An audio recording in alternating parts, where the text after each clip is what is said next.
Hindi natapos yung video natin kanina dahil yung video ko kanina ay nasa 60 seconds lang, kaya pumunta ko dito sa camera para tuloy yung video natin. At saka sa totoo talaga, hindi pala ako talaga ako tapos sa paglilinis ng aming kwarto. Kwarto ng mga pinsan ko, kwarto ng kapatid ko. Ang masyadong magulo. Hindi ko alam kung ano yung gagawin ko sa paglilinis ng kwarto namin. Tingnan nyo naman. Diba? Kung hindi ako nagbablog ngayon na, pero totoo talaga magulo yung kwarto namin. Ayan, tingnan nyo. No? Yan ang kwarto namin. Tingnan nyo naman. Ganyang kagulo. Diba? At itutuloy natin ang pagbibidyo at pagbablog natin sa aming kwarto na magulo.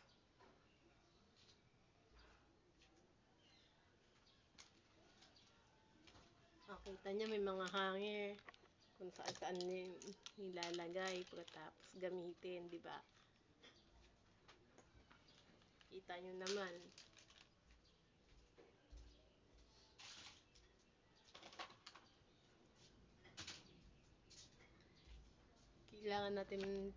Kailangan talaga natin magligpit ng aming kwarto.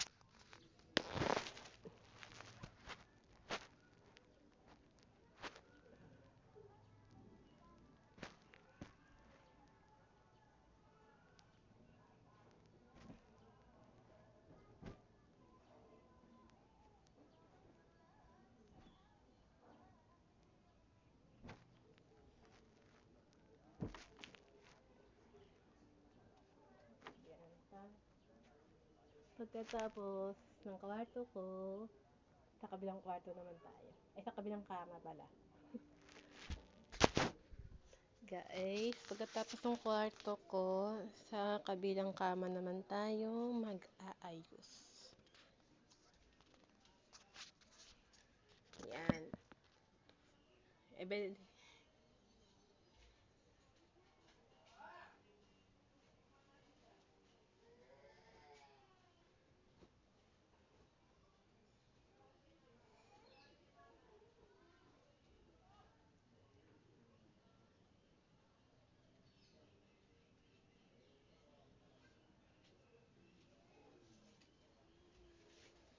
Kita nyo naman kung gano'ng kagulo yung kama, di ba?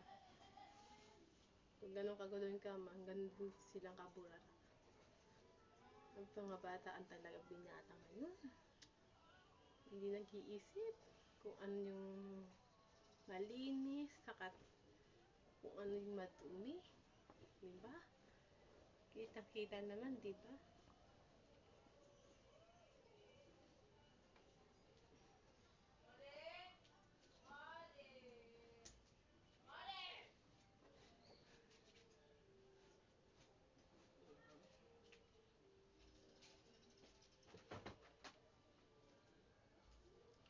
Bye-bye, guys!